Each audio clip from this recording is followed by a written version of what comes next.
He is in the midst of us. Yes. Amen. Wala man na siya naghambalya nga wala ko sa inyo kung dutay ka mo. Sila niya, duwa o tatlo nga nagadayaw sa iyang ngalan, ara siya sa aton to nga. So if God is with us, who can be against us? Amen. That's why wala kaya nagakaluyan. Ako ya bisan isa lang da kabilog basta maghambal sa pastor pwede ka di kakadto nga mag-Bible study or magawali sa balay. I'll be there. Ara kami da, ara ko da. Yes. Naman siling niya may isa lang kakalag na nagadayaw sa Dios. Kay nagakilala sa Dios ang kalangitan nagapista sa kasadya. Amen.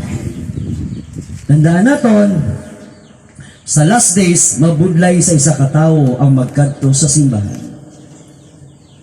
Biblical na yan. Biblical na. In the last days. But we are, thank God, we are more than blessed because nga we are here, ari katasing hapon, is to glorify the Lord. Yes. Amen?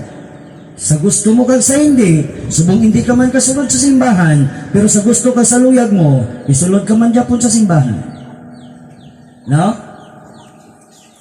Kasi, muna ginambal ko git permi, God always remind us nga as long nga may hangin pang aton nga ilong, dapat tultulon na naton ang simbahan. Yes. Kay dira naton ginadayaw kag ginasimba ang Dios nga buhi sa aton kabuhi. Amen. So amo na kun nga ang purpose, the highest calling sa Dios sa tawo is to worship Him in spirit and in truth. Amen. Para dayawon siya, simbahon siya, alagaron siya sa iyang ngalan. So sa aton kabuhi mga otod, tandaan gid naton nga ang Dios matutom sa tanan nga tion. Amen. Ang Dios matutom sa giyapon sa aton kabuhi. Sino makambal amen na? So amo na gali ang bako kagina sa nawili ko ligi na to sa kaingalan tungod ga praise and worship kami. Way ko kabalo nga may ara pagili kami nga dedication na pagkakantuan. So siling ko pero ang Dios manami Japon na nakaingagaw kami kaga damo man ang nakate na importante ito nga mga anak sa Ginoo dito, mga relatives ang pamilya nakabati man sang pulong sang Dios. Yes. Ambal sa mani amo lang to tapos na. Tigin explain ko man lang ang responsibilidad sa sa ginikanan kag sa mga maninay. Nga dapat kung maninay ka kag kung dapat nagtindog ka bilang second parents, dapat kabalo ka sa imong obligasyon. Kung ikaw nagatindog ka nga anak ka sa Dios, dapat kabalo ka man sa obligasyon mo sa imong tatay. Amen. Ako yung kabalo ko, anak ko yung isang Diyos. Kami man. Ako man, pastor. Amen. Buti nga nun, kung anak ka sang Ginoo, nakabalo ka din sang imong obligasyon. Amen. Yes. Dapat nakahibalo ka sang imong obligasyon kung ano ang dapat naton himuon bilang anak sang Diyos. Open your Bible sa 1 John.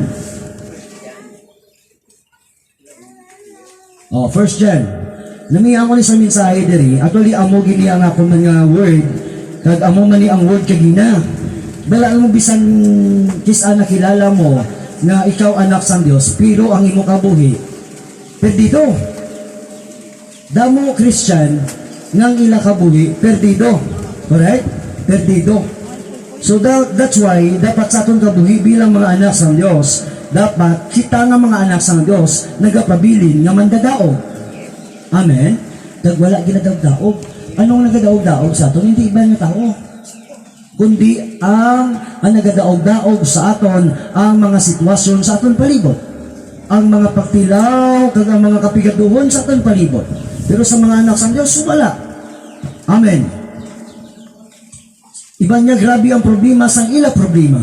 Pero kataya nga mga anak sa Diyos, ang problema nagaproblema sa aton kung paano nila kita sudlot. Amen. Kaya man, we are protected by the blood of Jesus Christ. Amen. Yes. Okay, open your Bible, 1 John 4, 1 John 4, 5, chapter 5, verse 4. Basahan na to, magatindog kita. Kay ang tagsa kaanak sang Dios sarang makadaog sang kalibutan. Amo ini ang pagdaog naton sang kalibutan paagi sa aton pagtuo. Sino bala ang makadaog sang kalibutan?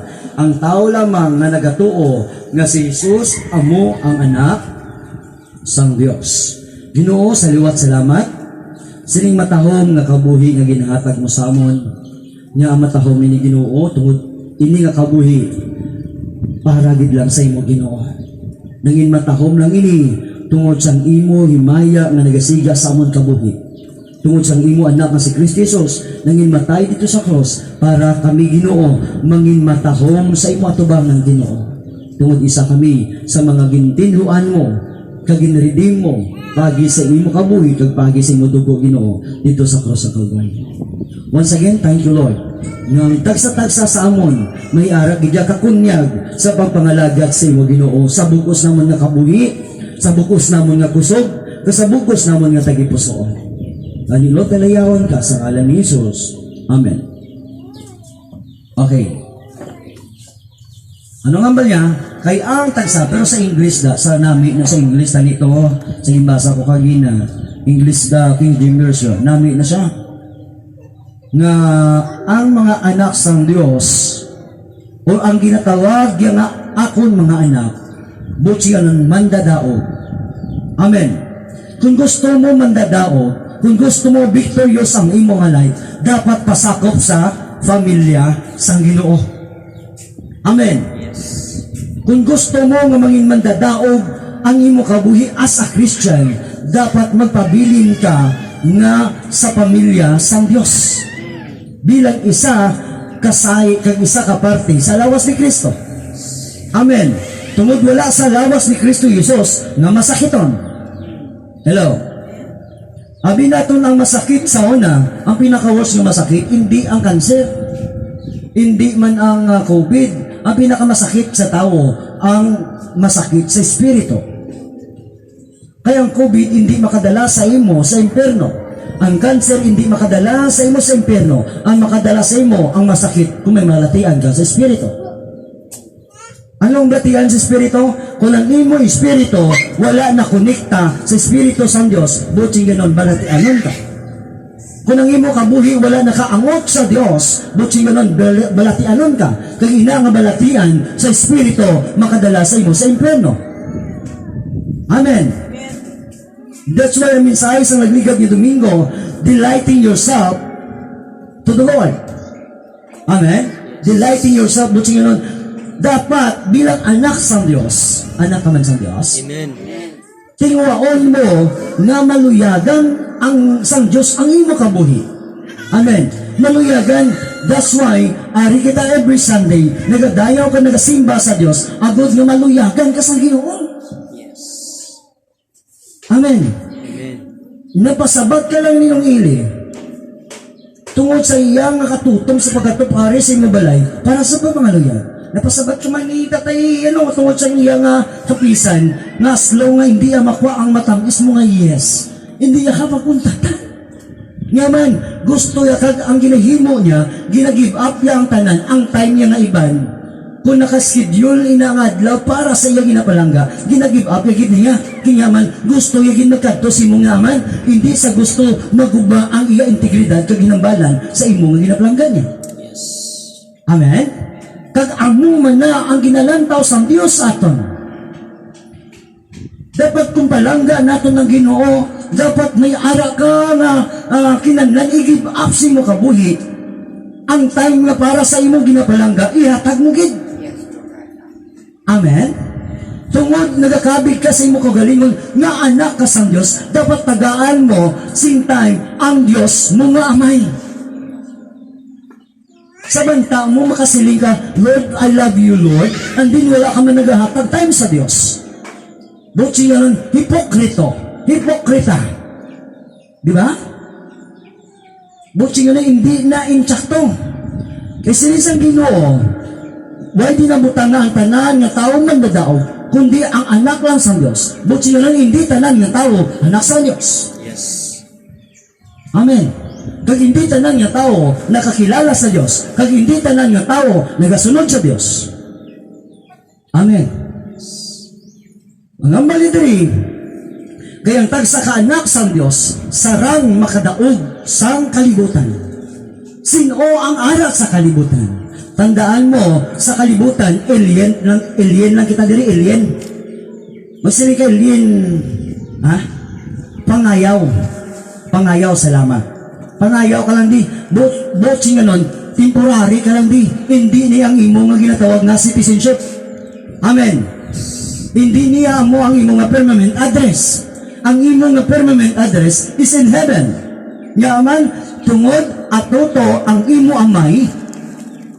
Amen. Ang natao sa kalibutan, iyas ang kalibutan. Pero ang natao sa Diyos, iyas ang Diyos. Amen. Di kita tandaan mo ang tao supposed to be create sa Diyos. Ang tao iyagid niya supposed to be sa Diyos. Pero ang tao wala naman nakakilala sa Diyos.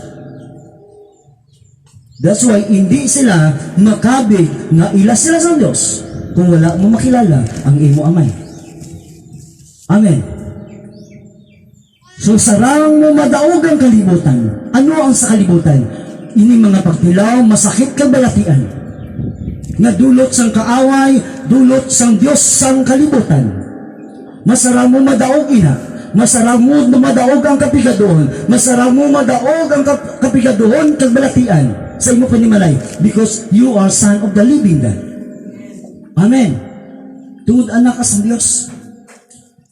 That's why tingwaon kay hibaloon naton who are we sa presensya sa Diyos kung sino kita sa tubangan sa Diyos kag kung ano ka sa tubangan sa Diyos. Nya wala ka kisa kakakunyag, wala kita nakakakunyag. Anong kakunyag sa Ilonggo? Ha? Excitement or kalipay or kahidlaw?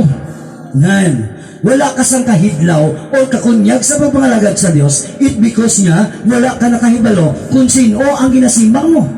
Kaya kung nahibaluan mo lang kung sino ang ginasimbang mo, kag kung ano ka, kag kung anong ginhimo niya sa imo, may ara kagid nga kakunyag.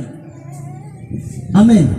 May kakunyag kagid sa hilikoton sang Ginoo, may kakunyag kagid sa paghimo sang tanan, sa pagsupport sa ministry sang Ginoo, tungod kabalo ka kung ano ka, kung sino ka sa tubangan sa Dios. Yes. Amen. Damo tao nga gusto sang title. Amen. Gusto sang title, gusto sila tawagon nga born again, gusto sila tawagon nga Christian, but ang ila nga ways, ang ila gawi, hindi naka-inline sa ginatawag nga Christian life. Amen. So sa itong kabuhi, dapat delighting yourself. Maluyagan kagit sa Ginoo.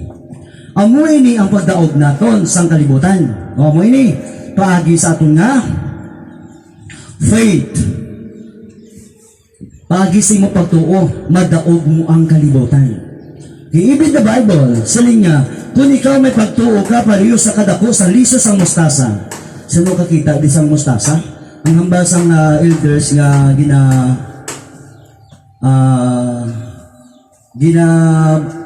bebustalihan ko sa Vista Alegre, sa Lumina. Ang mustasa nga liso, gamay pagit sa liso sang sarisa. Adako-dako lang sa liso sang sarisa. Kita ka mo liso sang sarisa. Nga mo na ganito, hindi mo ma-appreciate kung liso na kung hindi. Nga man gagaras lang. Ang mula na requirements ang Ginoo sa aton, na kung may pagtuo ka lang pareho sang liso sang mustasa, dako-dako lang sang liso sang sarisa, datilis buksing nga nun sila nga, pwede mo mamanduan ang buklod o ang bukid na magsaylo. In other words, even ang mga problema sa iyong panimalay, pwede mo masingganan, stop right there, dira ka lang, you are not allowed to enter my home. Amen? Yaman, mamanduan mo. Ang akong ganing interpretation about sa mustasa at siling ko, abi ko ya, pareho sang lunga. Lalang lunga. Ang sa binangkal bla.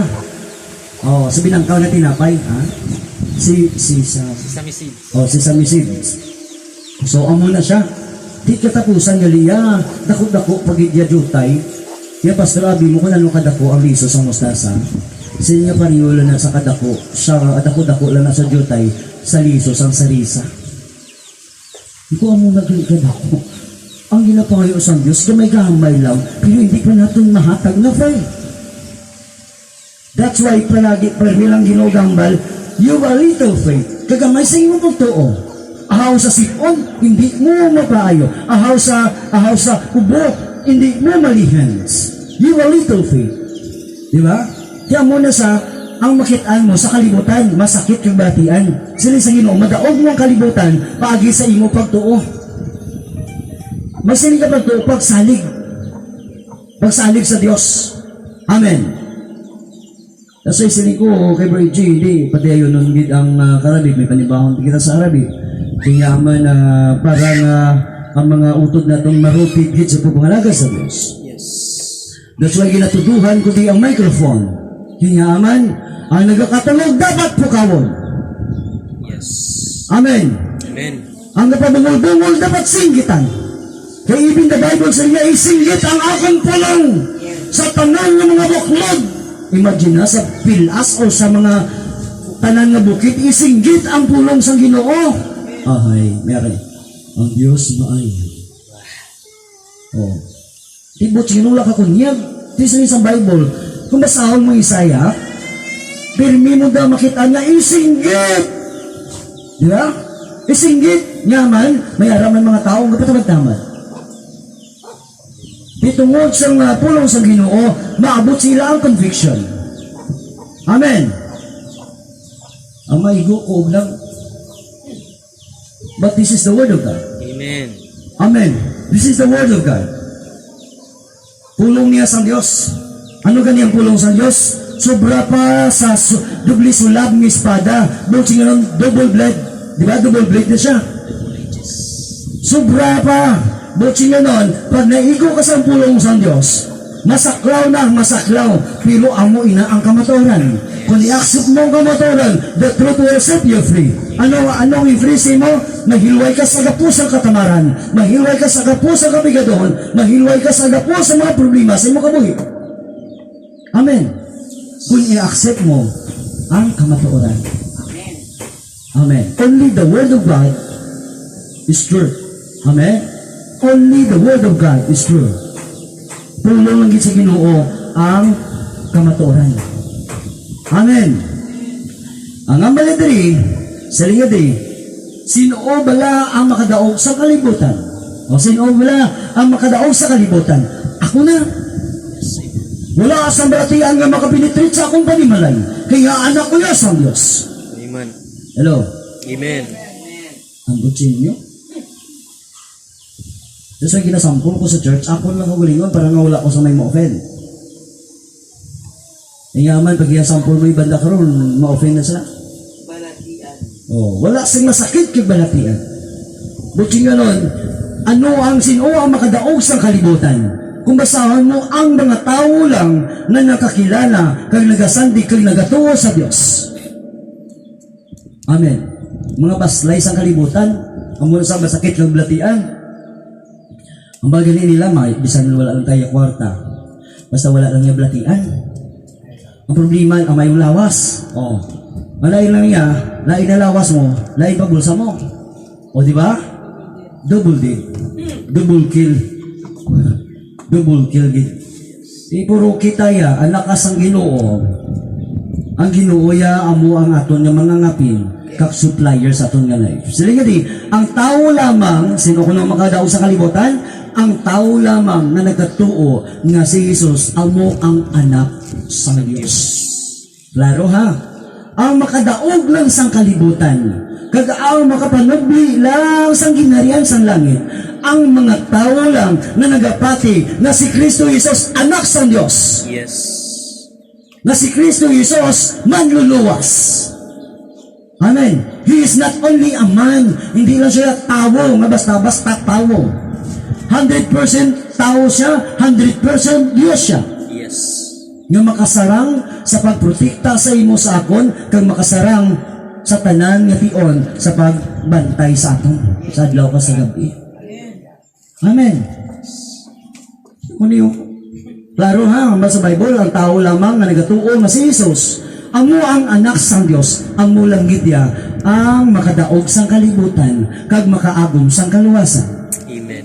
Buti ganon, wala sa reliyon ang kaluwasan, kundi ara lang sa imo pagtuo nga si Kristo Jesus, Dios, anak sang Dios. Di klaro na, ara sa Bible na. Hindi tani mabutigan ang Bible. Okay, laktod ta sa 10. Gani ang nagatuo sa anak sang Dios. Ano ka no? Sino ang anak sang Dios? Si Jesus. Gani ang nagatuo sa anak sang Dios, may panaksi sa iya tagipusoon, pero ang wala nagatuo sa Dios, nagahimo sang Dios nga butigon. Kay wala siya nagatuo sa panaksi sang Dios, nanungot sa iya na. Gani amoy ni ang panaksi. Ang Dios nagahatag sa aton sing kabuhi, nga wala sing katapusan, kag ini nga kabuhi yara sa iya anak. Walang tawa bala. Kung ang tao wala nagapati nga si Kristo Jesus, anak sang Dios, wala kasing kabuhi nga wala sing katapusan. Di klaro ara sa Bible no? Nga ang wala nagatuo nga si Kristo Jesus, anak sang Dios, wala sing kabuhi nga wala sing katapusan. But sing ganon, second life mo dito sa langit, eternal life. Di ambot di sa aton din no? Di ikaw ya kung wala kaya nagasalig ng Diyos sa muna. Kag magsali ka panaksi. Ano ganing panaksi? Panugiron. Panugiron ka. Patutuo, kumbaga. Witness. Panaksi ka, panugiron ka. Gasugid ka. Ano isugid mo? Nga ang Diyos, sa Bible, amo lamang ang Diyos na makahatag sing kabuhi nga wala sing katapusan sa mga tao. Walang panaksi. Ya, pero kung ikaw nga tao na nakakilala sa Diyos kag wala ka nagapanaksi sang subong sini, ang basang Bible, sari nga isa ka kabutigon. Grabe, no? Buting ganon, kada isa sa aton nga nakakilala sa Diyos, dapat manugiron din kung ano kayo ang Diyos mo kabuhi. Amen. Or else, pag hindi ka manugid, nga ang Diyos maayos mo panimalay, ano ang basa Bible? Isa ka kabutigon. Wala ka nagapatutuo, wala ka naga-witness nga ang Diyos mo kabuhi, mahayo. Wala ka naga-witness nga ang ginahaklo mong hangin, halin sa Diyos, maayo. Because every good and perfect gift is from above. Amen. Every good and perfect gift, halin lang sa babaw, sa Diyos. That's why sa atong kabuhi utod, gani amo ini ang panaksi. Ang Diyos magahatag sa aton sing kabuhi, nga wala sing katapusan, kag hindi nga kabuhi, yara sa iya anak. That's why sili ko permi, ang sentro sa aton nga pagpanimahon ni si Kristo Jesus. Nga mangayo kapatawaran, di ka mangayo patawad sa Diyos. Nyaman si kay Kristo Jesus, nyaman kay si Kristo Jesus, amo lang niya ang nagpalansang sa cross para sa imo kag para sa akon. Amen.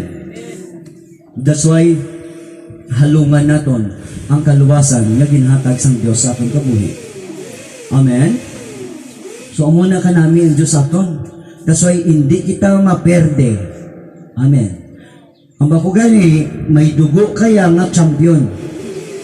May dugo kaya nga champion. Reign supreme. Di ba? Boxing ganon, mandadaog. Mandadaog. Sa iyo, pag ikaw champion, pareho kay Pacquiao, champion. Damo malaga sa iya nga mga challenges. Mga challenger. Mga nagahangkat. Pero ara kay Pacquiao ang desisyon. Kung bala niyang challenge siya o nagahangkat siya, patulan niya o kung hindi. Kaya aman, may right siya na maghambal na hindi ko yan magpatol sa imo. I am a champion. Si Satanas, damo challenger, damo permi sa challenge sa aton nga life, everyday sa aton nga kabuhi. Amen. Ara na sa imo kung entertainon mo o kung hindi. Amen. Bala mo naging nga champion ka, mabato. I-entertainon mo ang loser. Amen. Botsing nga nang hindi pwede. Nga ang loser, entertainon mo. Or else, ma-deceive niya ka na paagi siya mga pulong. So sa aton kabuhi mga utod, as bilang anak sa Diyos, huktan naton ang kaluwasan. Kaya ang aton bana, ang imo bata, hindi na makaluwas sa imo. Bisan ikaw pa, ngari ka di permi, pag ang imo nga husband, hindi mo yung madala sa Diyos, hindi na siya maluwas. Amo niya nga maturan. Amo niya nga maturan. Kaya asal ko luwasan, ay niya sa panaya. Bisan pa ako ang nagawali diri. Pag hindi sila yung magupod sa ako, pati bata ko, hindi na sila maluwas. Ilan na yan. Nga aman, butsi nyo, may kung sila nawalihan, kapamatay sila. That's why wala ka sa isumbat sa Diyos. Ginoo, wala kami nakabati. Ginoo, wala di kami nga adri kami nakagto sa imperno. Why kami nakabati, why kami kasunod simbahan. Hindi ba lang nga sa karabi, may simbahan tira? Ginawali da ang pulong sa Diyos. Sa kaingalan may simbahan tira, ginawali ang pulong sa Diyos. Ang abunan may simbahan tira, ginawali ang pulong sa Diyos. Nga ang makahambal kang wala ka nakabati. Subong, wala na ni ayo. Pag ang destino mo, ang destiny mo, imperno, then go. Lakat tagit sa imperno. Because sa patay, wala na sang kaluwasan. Ang kaluwasan, ara pa sa buhi. That's why kung samtang buhi ka pa, kung gusto mo maluwas ang kalaking espiritu mo, tagaitin po ang Diyos. Amen. Amen. Tagaitin po ang Diyos. Kasi kay hindi na pwede, kay wrong na ang atong nabilip sa una, na abi mo kung tubig-tubigan ang kristal sa imong lungon, mapasaylo ka na dayon sa paradise, wala na sang kaluwasan after death. Ang kaluwasan, ara subong sa imo nga buhi. Amen. Ako gusto ko gidya mangin anak, gidya sang Ginoo nga hambalo niya kabala, well done, good and faithful servant. Sit at my right hand. Tungko ka di sa akong tupad.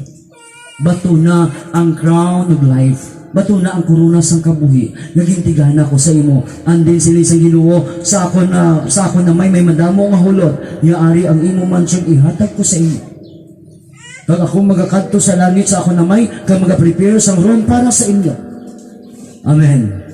Di karong kung wala kayo nakakilala sa Dios, sino ang nagaprepare room para sa imo? Kaya nga aman, kung basahon mo ya sa Bible, wala na to Rome sa may imperno. Isa lang to yung katuan mo, linaw. Lake of fire. Ato ka mo to, binungguanay ka mo, langoy ka mo to, na wala sing dulungkaan. Wala sing kapahuwayan. Di pastor, hindi naman naguro ka batyag sakit, kay kalag naman naman kag espiritu, hindi, sala ka. Way kakabalo nga pagpatay mo, ilubong ang imo nga ang lawas sa duta, pag-aisla na sa sang lawas nga hindi madunot. Anong purpose? Para nga kung itagong ka sa imperno, ang tanan nga kasakit na ginhimo mo, mabatsagan mo git. That's why may ara nga resurrection, ang corruptible body, ang i-change sa imo nga body nga hindi madunot. Para mabatsagan mo man ang kalipay, kung ato ka sa langit, mabatsagan mo man ang kasakit, kung ato ka sa imperno. Kaya kung gala ka espiritu, malusot-lusot ka lang. Correct?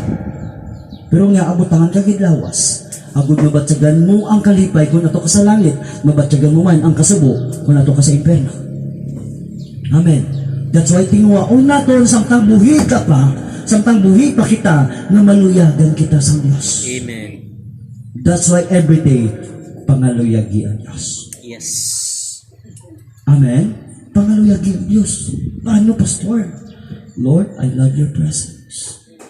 Lord, I love you. Worshipping you is my living. Hindi ko yan mabuhi kung hindi ta kaupot, Ginoo. Yes. Ano hambal ko yan, Lord? Hindi kami yung maglakat sa karabip, sa kaingalan, sa mabini, sa buwanan, kundi ka naman upod. Amo na premi ang confession. Kaya wala si pulos ang pagpapakadto pa karinamon, hindi naman upod ang Diyos. Amen? Kaya ibin si Moises sila niya, sa ginambas ang Ginoo nga, idagaan nyo to ang promise land, ang Kanaan. Diba? Hambal niya, hindi maglakat kami Ginoo, kung hindi ka man lang mapud sa amon, hindi na lang hindi na lang. Hindi na lang kami malakat. Sila sa Ginoo, I will be with you wherever you go. Ibisan, hindi ka makanto, mag-aupod ko sa iyo. Amen. Amen. That's why, kung alam mo na yan sa aton nga mind, mag-enjoy ka sa pagpangalagad sa Diyos. mag-enjoy ka. Kasi ginalagas mo lang ang oras mo. Kaya naman, damo sa ministry nga ginapahimo ang Diyos sa imo. That's why kinanlanon ta ka. Amen. Kinanlanon ka sa Diyos. Amen? Yes. Kinanlanon ka sa Diyos sa pagwali sa Karabip. Kinanlanon ka sa Diyos sa pagwali sa Mabini. Kaya pray ko with all my heart nga ang Mabini matransfer, ang tower matransfer da sa Dalong. Sa tubangan sang balay nga gindidikita namon kay may ara da 100 square meter nga area na ginalihan ko gid na every time magdulo ko da, Lord, if it is your will, hindi nga duog, hindi nga dota, ihatag mo sa amon. Nagadulo ko da sa motor. O sa sa may basketball na da, kundi balay na ni Mang Christy, di may dulugon, da na lukaan na 100 square meter na da.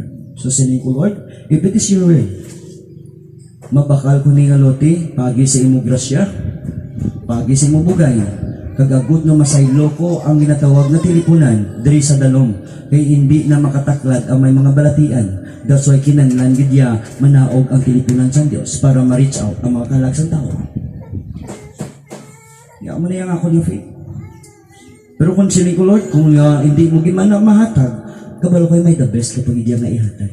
Sang sabira. Basing klasa yatag sa kapitan. So muna, dipindi na sa aton yung faith. Amen? Dipindi sa aton yung faith.